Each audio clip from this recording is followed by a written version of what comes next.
추석날 아침 나는 집을 팔기로 결심했다. 30년을 모아 마련한 그 아파트를, 아들 명의로 된 그 집을. 사람들은 미쳤다고 했다. 하지만 그날 밤 남편의 핸드폰에서 흘러나온 녹음 파일을 들었다면 아무도 그런 말을 하지 못했을 것이다. 며느리와 아들의 목소리가 담긴 그 3분짜리 파일은 우리 부부가 쌓아온 모든 것을 무너뜨렸다. 이제 그 이야기를 해보려 한다. 올해로 70이다. 부산 해운대에서 태어나 평생을 성실하게 살았다. 남편 박종철도 같은 나이다. 우리는 45해를 함께했다. 아들 박민주는 지금 38이다. 그 아이 하나를 키우기 위해 우리가 쏟아부은 세월이 얼마인가. 대학 등록금부터 군 제대 후 취업 준비까지 모두 우리 몫이었다. 결혼할 때는 전셋집 보증금 2억을 마련해줬다. 우리 집을 담보로 대출받아서였다. 민준이가 여자친구를 데려온 날이 기억난다. 5년 전 봄이었다. 한지민이라는 이름의 단정한 인상 여자였다. 말투도 공손했고 옷차림도 깔끔했다. 대기업 홍보팀에서 일한다고 했다. 민준이는 그녀 앞에서 유난히 조심스러웠다. 처음 우리 집에 온 날 나는 정성껏 상을 차렸다. 갈비찜에 잡채에 동그랑땡까지. 그녀는 맛있게 먹는 것 같았다. 민준이가 자랑스럽게 어머니 요리 솜씨를 이야기했고 지민이는 손맛이 좋다며 칭찬했다. 그날 저녁 민준이는 결혼 의사를 비쳤다. 우리는 기뻤다.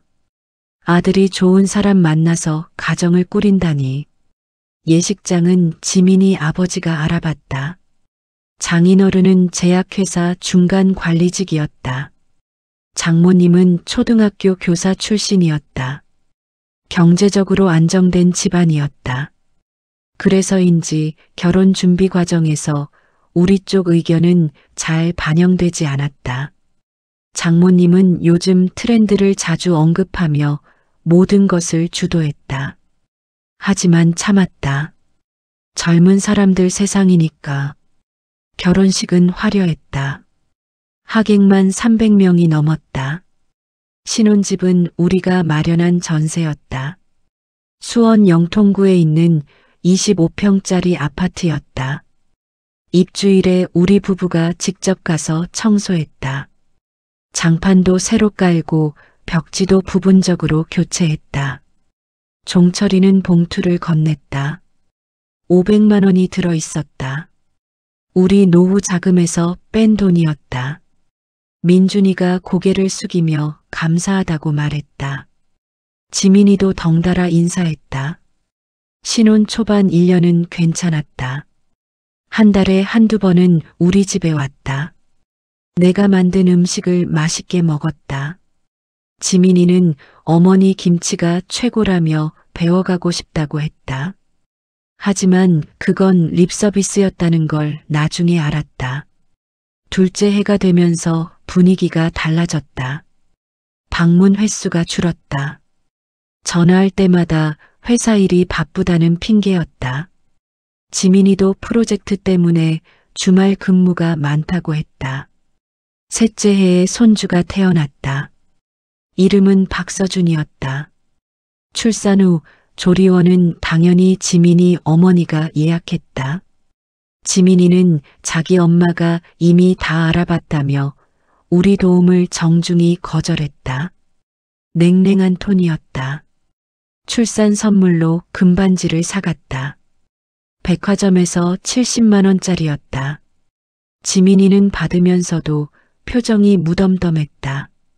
이런 거 안 해도 된다는 말만 했다.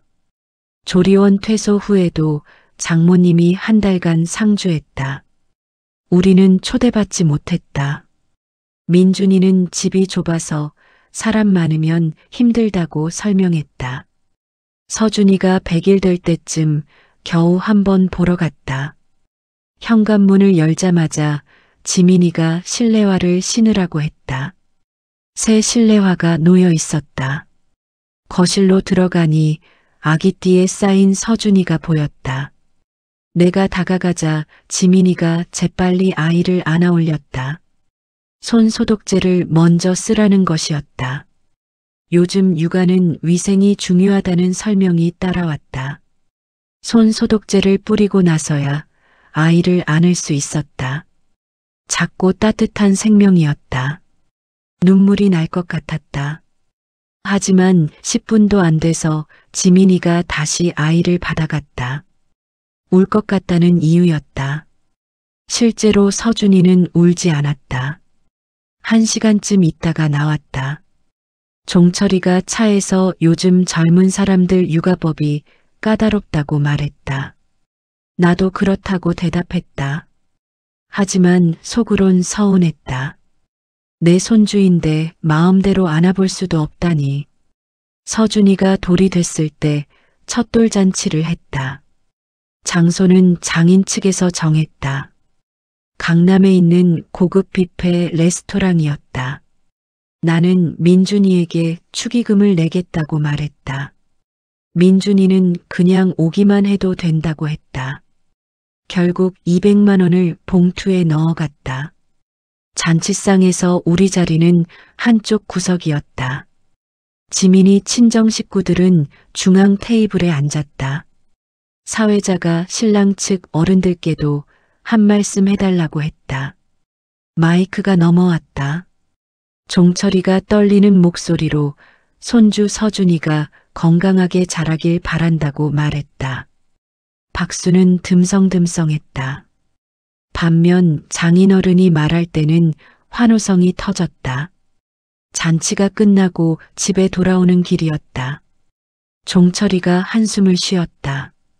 뭔가 우리가 들러리 같았다는 말을 했다. 나도 같은 생각이었다. 그날부터 민준이네와의 거리는 점점 멀어졌다. 명절에도 오지 않았다. 추석 일주일 전 내가 전화했다. 지민이가 받았다. 추석에 올 거냐고 물었다. 짧은 침묵이 흘렀다. 그리고 지민이가 말했다. 회사 일정이 있어서 어렵다고. 민준이도 마찬가지라고. 서준이 유치원 행사도 겹쳤다고. 핑계였다. 추석이 언제인데 유치원 행사가 있나? 화가 났지만 참았다. 알았다고만 했다. 전화를 끊고 나니 눈물이 났다. 종철이에게 말했다. 추석이 안 온대. 종철이는 아무 말도 하지 않았다. 그냥 소주를 따라 마셨다. 추석 당일 아침이었다. 택배가 왔다. 민준이가 보낸 거였다. 상자를 열어보니 햄 선물 세트였다. 대형마트 세일 상품 스티커가 붙어 있었다. 유통기한을 보니 한 달 남았다. 종철이가 상자를 들고 한참을 서 있었다. 그리고 말했다. 이게 우리 아들이 보낸 추석 선물이냐고. 목소리가 떨렸다. 나는 대답하지 못했다. 그냥 눈물만 흘렀다. 30년 넘게 키운 자식이 보낸 선물이 고작 이것이었다. 그날 저녁 우리는 둘이서 차례상을 차렸다. 명절 음식을 정성껏 준비했다. 전도 부치고 나물도 무쳤다. 하지만 밥맛이 없었다. 자꾸 민준이 생각이 났다. 어릴 적 추석이면 한복 입고 좋아하던 모습이.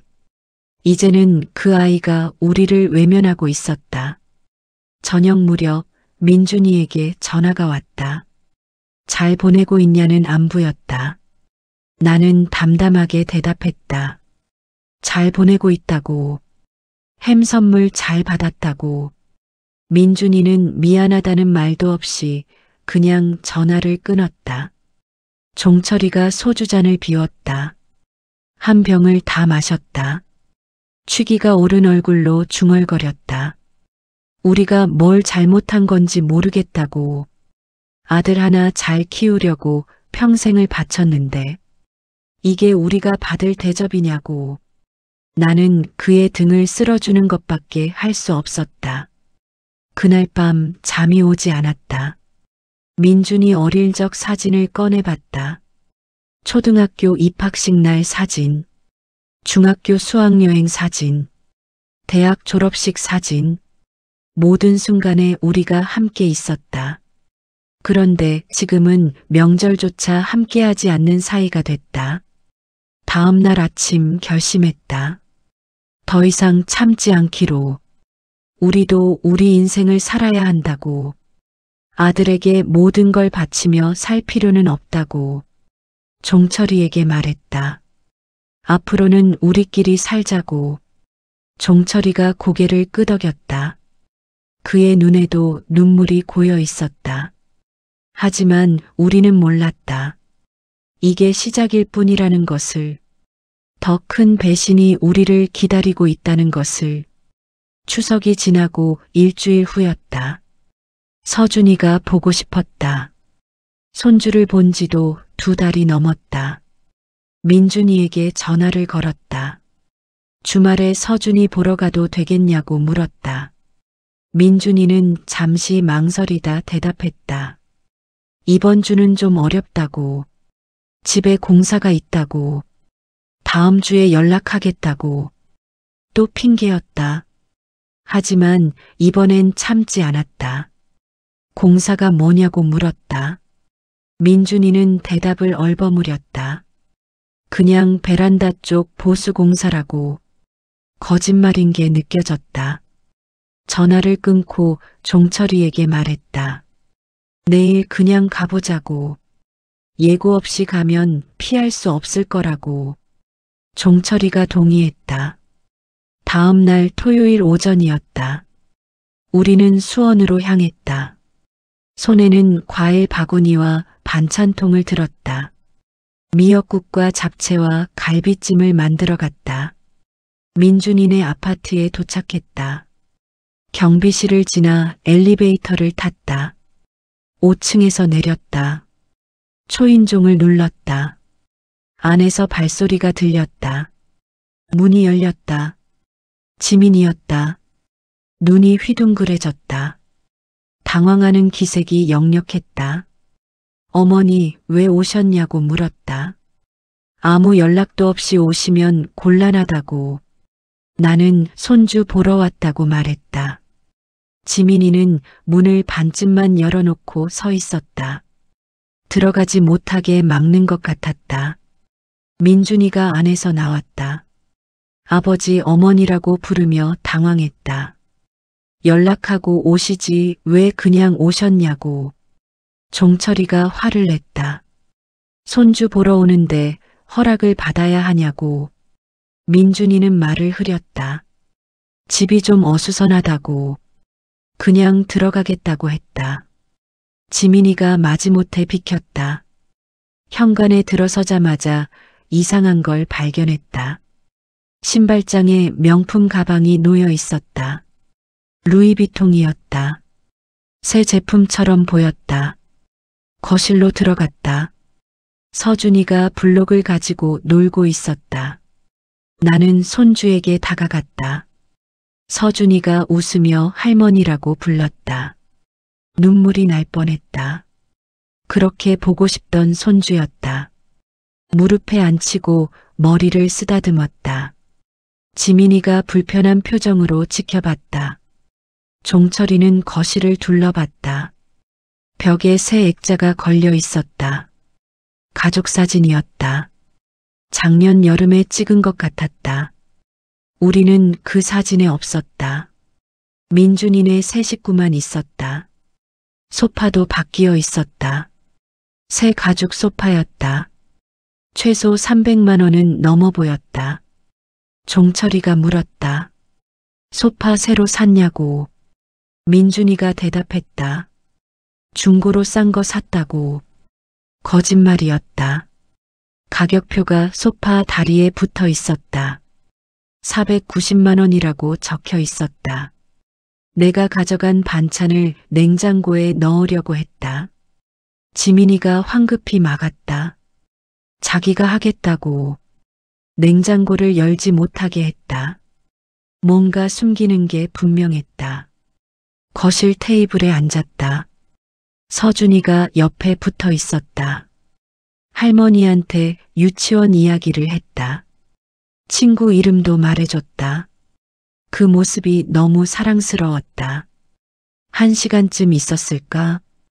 지민이가 슬슬 눈치를 줬다. 서준이 낮잠 시간이라고. 일어서야 할 때였다. 민준이에게 물었다. 다음에 언제 또 와도 되냐고. 민준이는 또 애매하게 대답했다. 연락하고 오라고. 미리 약속을 잡자고. 집에 돌아오는 차 안이었다. 종철이가 말했다. 뭔가 이상하다고. 집에 돈이 많은 것 같다고. 소파도 새 거고 명품 가방도 있고. 나도 같은 생각이었다. 그런데 우리한테는 바쁘다고 오지도 않고 돈은 어디서 나는 건지 궁금했다. 일주일 후였다. 종철이 휴대폰으로 민준이한테 전화가 왔다.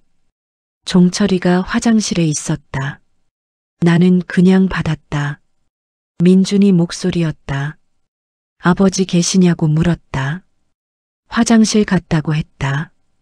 민준이가 말했다. 차 보험료 자동이체 계좌에 돈 좀 넣어달라고. 이번 달 좀 빠듯하다고. 차는 우리 명의였다. 민준이가 결혼할 때 사준 거였다. 아반떼였다. 2천만 원짜리였다. 보험료는 우리가 계속 내고 있었다. 월 12만 원이었다. 민준이는 감사하다는 말도 없었다.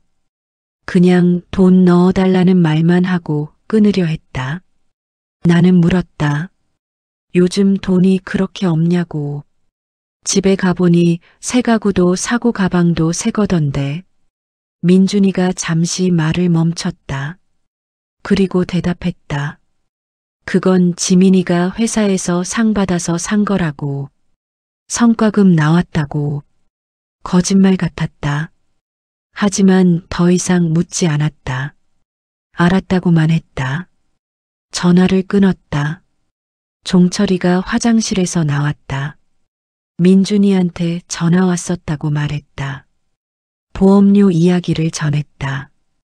종철이 얼굴이 굳었다. 욕을 했다. 자기 차 보험료도 못 내면서 명품이나 사는 놈들이라고. 나도 화가 났다. 하지만 뭐라 할 수도 없었다. 그날 저녁 종철이가 이상한 걸 발견했다. 자기 휴대폰을 보다가 말했다. 통화 녹음 파일이 몇 개 있다고. 언제 녹음된 건지 모르겠다고. 휴대폰 설정을 봤다. 자동 통화 녹음이 켜져 있었다. 종철이가 언제 켠 건지 기억이 안 난다고 했다. 아마 실수로 눌렀나 보다고. 녹음 파일을 확인해 봤다. 대부분 스팸 전화였다. 그런데 마지막 파일이 눈에 들어왔다. 날짜를 보니 일주일 전이었다. 우리가 수원에 다녀온 바로 그날이었다. 파일 길이는 3분이었다. 재생을 눌렀다. 민준이 목소리가 들렸다. 그리고 지민이 목소리도. 차 안에서 통화한 것 같았다. 민준이가 말했다. 부모님 갑자기 오셔서 진짜 놀랐다고. 지민이가 대답했다. 짜증난다고. 연락도 없이 오면 어떡하냐고. 우리 집인데 맘대로 못 들어오게 해야 한다고. 민준이가 웃으며 말했다. 비밀번호 바꿨으니까 다음부턴 못 들어올 거라고. 지민이가 말했다. 그래도 불안하다고. 경비실에 우리 부모 오면 연락하지 말라고 해야겠다고. 민준이가 동의했다. 그리고 지민이가 또 말했다. 어머니가 반찬 가져온 거 버려야겠다고. 냉장고에 넣기도 싫다고. 위생 상태를 모르겠다고. 민준이는 아무 말도 안 했다. 지민이 혼자 계속 말했다. 다음 주에 우리 엄마 오시는데 그때 걸리면 안 된다고. 시어머니가 해준 반찬 있으면 우리 엄마가 기분 나빠하신다고. 민준이가 그냥 웃었다. 그리고 말했다. 알았다고. 버리라고. 어차피 우리 먹지도 않는다고. 녹음이 거기서 끊겼다. 나는 핸드폰을 쥔 채 얼어붙었다. 종철이도 마찬가지였다. 우리가 정성껏 만든 반찬을 손주 보러 가면서 새벽부터 준비한 음식을 버린다고 했다. 위생 상태를 모르겠다고 했다. 그리고 민준이는 우리 아들은 어차피 먹지도 않는다고 했다. 종철이가 주먹으로 테이블을 쳤다. 소주병이 넘어졌다. 그의 눈에서 눈물이 흘렀다. 나도 울었다. 목이 메어서 소리가 나오지 않았다. 30년 넘게 키운 자식이 그 아이가 우리를 이렇게 생각하고 있었다니. 그날 밤 잠을 이루지 못했다. 녹음 파일을 몇 번이고 다시 들었다. 들을 때마다 가슴이 찢어지는 것 같았다. 종철이가 말했다. 이제 끝이라고. 더 이상 참지 않겠다고. 우리도 우리 방식대로 하겠다고. 나는 고개를 끄덕였다. 다음 날 아침 결심했다. 민준이 명의로 된 집을 처분하기로. 우리 돈으로 산 집이었다. 전세 보증금도 우리가 낸 거였다. 그 집이 지금은 민준이 명의지만 법적으로 증여한 건 아니었다. 그냥 명의만 빌려준 거였다. 변호사를 찾아갔다. 상황을 설명했다. 변호사는 증여가 아니라면 회수할 수 있다고 했다. 증거가 있으면 더 확실하다고. 우리는 증거가 있었다. 당시 송금 내역도 있고 민준이가 쓴 차용증도 있었다. 형식적으로라도 차용증을 써뒀던 게 다행이었다. 법적 절차를 시작했다. 일주일 후 민준이한테 통지서가 갔다. 그날 저녁 전화가 왔다. 민준이었다. 목소리가 떨렸다. 이게 무슨 일이냐고. 집을 회수한다는 게 무슨 소리냐고. 나는 담담하게 말했다.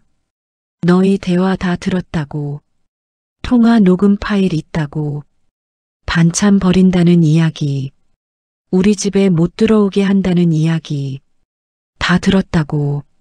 민준이는 말문이 막혔다. 한참을 침묵하더니 말했다. 그건 지민이가 한 말이라고. 자기는 동의한 적 없다고. 거짓말이었다. 녹음에 분명히 내 목소리로 동의했다고 말했다. 민준이가 울먹이기 시작했다. 미안하다고. 잘못했다고. 다시 기회를 달라고. 하지만 이미 늦었다. 우리 마음은 돌이킬 수 없었다. 전화를 끊었다. 종철이가 옆에서 지켜보고 있었다. 그는 아무 말도 하지 않았다. 그냥 내 손을 잡아줬다. 우리는 울었다. 오랫동안 울었다. 법원 절차는 생각보다 빨리 진행됐다. 증거가 명확했기 때문이다. 송금 내역과 차용증, 그리고 녹음 파일까지. 변호사는 승소 가능성이 높다고 했다. 민준이는 매일같이 전화했다. 하지만 받지 않았다. 문자도 수십 통 왔다. 아버지, 어머니 제발 한 번만 용서해달라는 내용이었다. 서준이 사진도 보냈다. 손주가 할아버지, 할머니 보고 싶어 한다고. 처음엔 마음이 흔들렸다. 손주는 죄가 없는데. 하지만 종철이가 말했다. 지금 넘어가면 평생 당한다고. 우리도 존중받을 권리가 있다고. 나는 고개를 끄덕였다. 한 달 후 법원에서 연락이 왔다. 조정 기일이 잡혔다. 법원에 갔다. 민준이와 지민이가 와 있었다. 민준이는 수척해져 있었다. 지민이는 여전히 차가운 표정이었다. 조정실에 들어갔다. 판사가 상황을 설명했다. 법적으로는 부모 측에 유리하다고. 다만 가족 간의 일이니 합의를 권한다고. 지민이가 말했다. 집을 회수하면 자기네는 갈 데가 없다고. 서준이 학교 문제도 있다고. 최소한 1년은 유예해달라고. 종철이가 단호하게 말했다.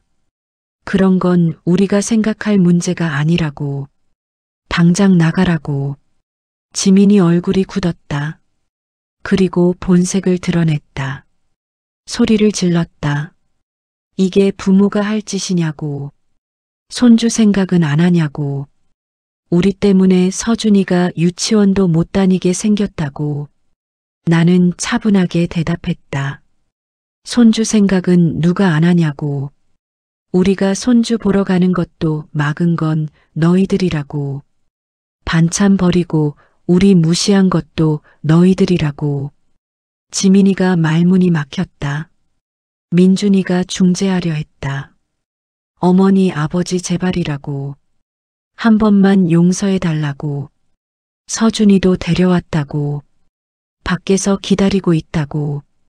종철이가 자리에서 일어났다. 이제 할 말 없다고. 법원 판결대로 따르겠다고. 조정은 결렬됐다. 복도로 나왔다. 서준이가 의자에 앉아 있었다. 할머니를 보더니 달려왔다. 할머니라고 불렀다. 가슴이 무너지는 것 같았다. 하지만 참았다. 서준이를 안아주고 머리를 쓰다듬었다. 그리고 말했다. 할머니가 서준이 많이 사랑한다고. 서준이가 물었다. 그럼 왜 우리 집에 안 와? 대답할 수 없었다. 그냥 눈물만 흘렀다. 지민이가 서준이를 데려갔다. 우리는 법원을 나왔다. 종철이가 차에서 울었다. 평생 처음 보는 모습이었다. 그는 말했다. 이게 맞는 건지 모르겠다고. 손주한테 미안하다고. 나도 같은 마음이었다. 하지만 돌아갈 수는 없었다. 2주 후 판결이 났다. 집은 우리에게 돌아왔다. 민준이네는 한 달 안에 나가야 했다. 차도 반납하라는 판결이었다. 민준이한테 전화가 왔다. 하지만 받지 않았다. 마지막 문자가 왔다. 아버지 어머니 평생 잊지 않겠다는 내용이었다. 원망의 메시지였다. 그 문자를 보고 모든 게 끝났다는 걸 알았다. 한 달 후 집을 확인하러 갔다. 민준이네는 이미 나간 상태였다. 빈집이었다. 거실에는 아무것도 없었다. 새로 산 소파도 가져갔다. 벽에 걸렸던 가족 사진도 없었다. 서준이 방에 들어갔다. 장난감 몇 개가 흩어져 있었다. 블록과 자동차였다. 손주가 가지고 놀던 것들이었다. 가슴이 아팠다. 부엌으로 갔다. 냉장고를 열어봤다. 텅 비어 있었다. 그때 내가 가져갔던 반찬통이 보였다. 쓰레기통에 버려져 있었다. 뚜껑도 열지 않은 채였다. 정말 버린 거였다. 우리가 정성껏 만든 음식을. 종철이가 쓰레기통을 보고 주저앉았다. 더 이상 말이 없었다. 우리는 빈집을 나왔다.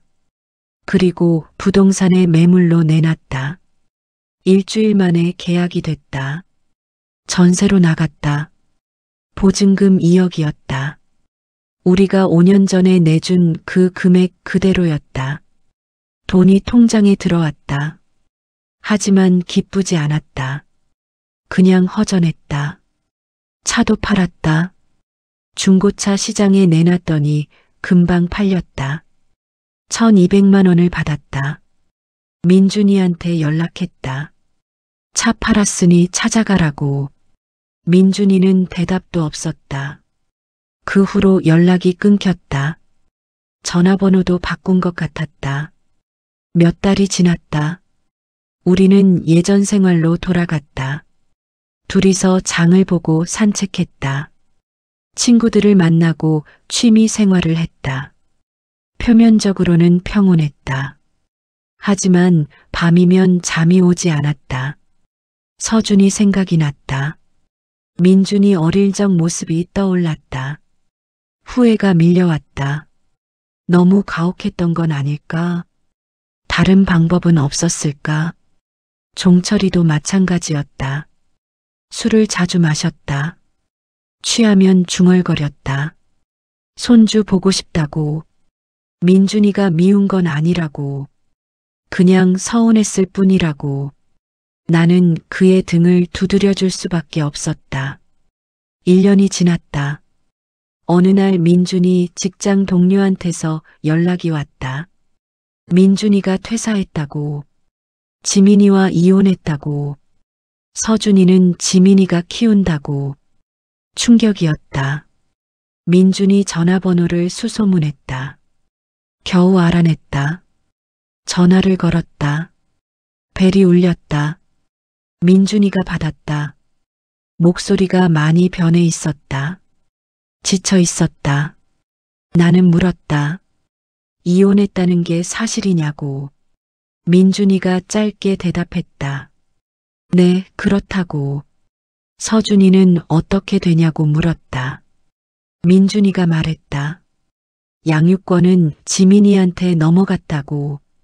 한 달에 한 번 면접권만 있다고. 목소리에 힘이 없었다. 나는 물었다. 지금 어디 사냐고. 민준이가 대답했다. 원룸에 산다고. 회사도 그만뒀다고. 다시 취업 준비 중이라고. 가슴이 무너졌다. 우리 아들이 이렇게 됐다. 민준이가 말했다. 그때 어머니 아버지 말씀 들을 걸 그랬다고. 지민이는 결국 본색을 드러냈다고.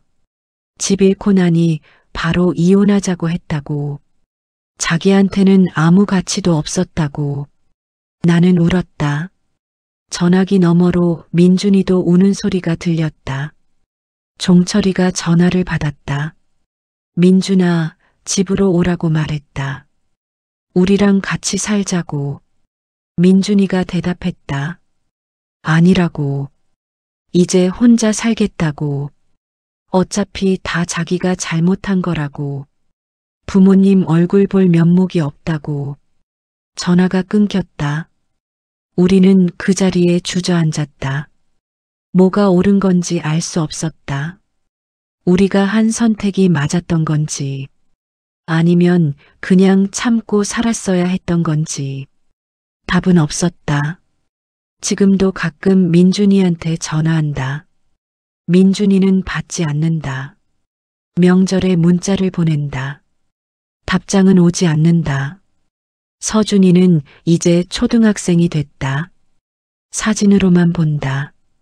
지민이 소셜미디어에 올라온 사진으로. 우리 손주는 할아버지 할머니를 기억이나 할까?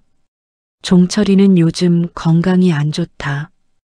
병원에 자주 다닌다. 당뇨 때문이다. 나도 무릎이 아프다. 나이가 드니 몸이 말을 듣지 않는다. 가끔 생각한다. 우리가 죽으면 민준이가 올까? 장례식장에 나타나긴 할까? 서준이는 할아버지 할머니 영정 앞에서 뭐라고 생각할까? 모르겠다. 후회되는 건 아니다. 우리도 존중받아야 한다는 생각은 변함없다. 다만 아쉬울 뿐이다. 조금만 더 대화했더라면, 조금만 더 참았더라면, 아니, 애초에 민준이를 더 잘 키웠더라면, 효도가 뭔지 제대로 가르쳤더라면, 이런 일은 없었을까? 지난주 종철이가 말했다. 우리 세대가 마지막일 거라고. 이런 식으로 자식한테 모든 걸 바치는 세대는 다음 세대는 다를 거라고. 자식도 부모도 각자 인생을 사는 시대가 올 거라고. 그게 맞는 말인지는 모르겠다. 다만 확실한 건 하나다. 우리는 최선을 다했다. 부모로서 할 수 있는 모든 걸 했다. 그런데 그게 독이 됐다. 자식은 당연하게 여겼고 우리는 무시당했다. 이제는 안다. 사랑도 과하면 병이 된다는 걸. 희생도 지나치면 독이 된다는 걸. 존중은 피를 나눴다고 저절로 생기는 게 아니라는 걸. 그걸 너무 늦게 깨달았다. 어쩌면 민준이도 언젠가 깨달을 것이다. 서준이가 커서 자기를 대하는 방식을 보면서 그때 우리 마음을 이해하게 될까? 아니면 그때도 우리를 원망할까? 알 수 없다. 인생은 답이 없는 문제투성이다. 우리 이야기는 특별하지 않습니다. 아마 여러분 주변에도 비슷한 일들이 있을 겁니다. 부모 세대의 헌신과 자식 세대의 무관심, 그 사이에서 벌어지는 갈등들. 저는 제 선택이 옳았다고 확신하진 못합니다. 다만 후회하지도 않습니다. 사랑한다는 이유로 무시당할 순 없으니까요. 존중은 가족이라고 해서 저절로 생기는 게 아닙니다. 서로 지켜줘야 하는 겁니다. 여러분은 어떻게 생각하시나요? 여러분의 솔직한 의견과 감상을 댓글로 남겨주세요. 끝까지 들어주셔서 감사합니다.